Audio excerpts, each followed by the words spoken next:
बहुत सारे कपल्स इस प्रॉब्लम से दो चार हैं। औलाद नहीं हो रही है, शादी को बहुत देर हो चुकी है, कुछ साल का अरसा गुजर गया है और डॉक्टर से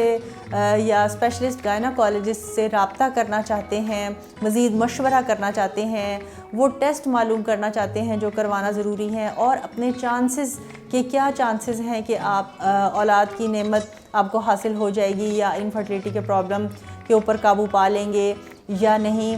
उसके बारे में आज हम बात करते हैं।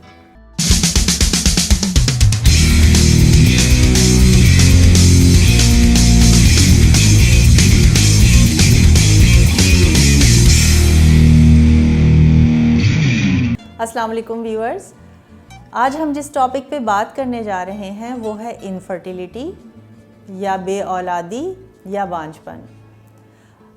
ये माशरे का एक इम्पॉर्टेंट प्रॉब्लम है। बहुत सारे कपल्स इस प्रॉब्लम से दो चार हैं।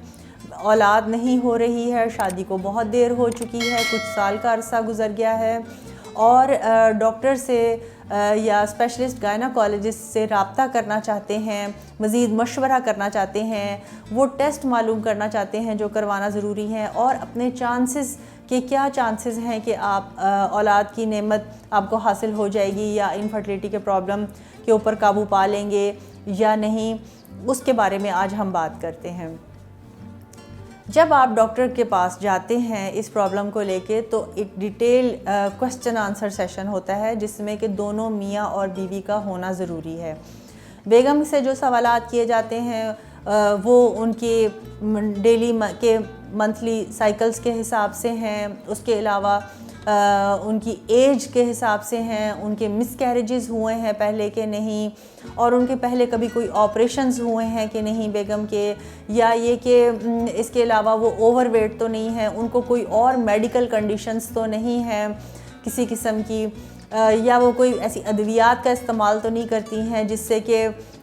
उनके बॉडी की फंक्शनिंग मुतासर हुई है। सिमिलरली जब हम हस्बैंड से सवालात करते हैं या उनका कोई टेस्ट करते हैं तो वो भी उन तमाम क्वेश्चनिंग का और तमाम टेस्टों का ताल्लुक़ इसी चीज़ से है कि उनके अंदर मर्दाना हार्मोन्स की मिक़दार सही है कि नहीं, उनके जो टेस्टिस हैं वो सही नॉर्मल क्वांटिटी में स्पर्म्स और सीमन बना रहे हैं कि नहीं, हस्बैंड की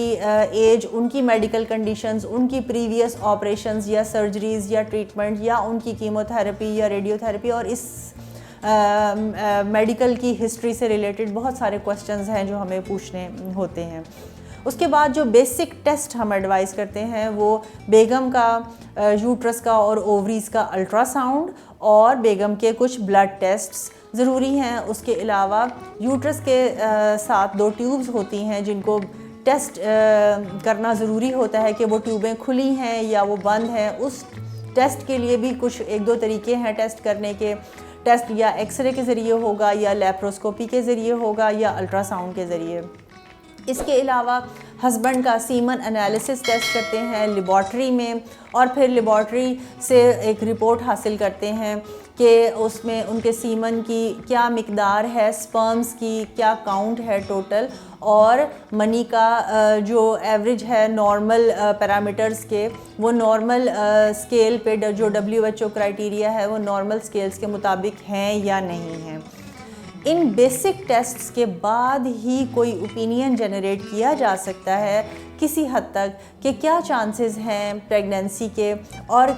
जिस टेस्ट में जो प्रॉब्लम आए उस टेस्ट का इलाज किया जाए, उस प्रॉब्लम का इलाज किया जाए। फॉर एग्ज़ाम्पल अगर ट्यूबें बंद हैं या हस्बैंड की रिपोर्ट में कोई प्रॉब्लम है तो फिर हम आर्टिफिशियल रिप्रोडक्टिव टेक्निक्स की तरफ जा सकते हैं। अगर ओवरीज़ या हार्मोन्स का बेगम के कोई इशू है तो हम उससे रिलेटेड कोई या मेडिकल ट्रीटमेंट देनी है, दवाई खाने के लिए या इंजेक्शंस लगाने के लिए जिसमें कि ओवरीज़ की एक्टिविटी को इंक्रीज़ किया जाए, या एग बनाने वाली कुछ आम ज़बान में हम कहते हैं ओव्यूलेशन के लिए कुछ मेडिसिन्स दी जाएँ। अगर कोई मेडिकल कंडीशन है तो उसकी कंप्लीट ट्रीटमेंट, जैसे कि थायराइड की कंडीशन है या और कोई डायबिटीज़ है या हाई ब्लड प्रेशर है तो, या खून की कमी है तो उसका इलाज होना पहले ज़रूरी है। तो व्यूअर्स, ये एक बहुत बड़ा फील्ड है बांझपन या बे औलादी, और बहुत ज़्यादा कॉजेज़ हैं बोथ मेल में भी और फीमेल में भी, जिनको इन्वेस्टिगेट करना ज़रूरी है और उसके बाद ही तजवीज़ किया जा सकता है कि क्या इलाज मुमकिन है या नहीं, और अगर इलाज है तो उसकी क्या अवेलेबिलिटी है, कौन सी लेबॉर्ट्रीज़ हैं, कौन सी सेंटर्स हैं जहाँ पे कि ट्रीटमेंट हो सकता है, पॉसिबल है कि नहीं, और उस ट्रीटमेंट की कॉस्ट क्या है।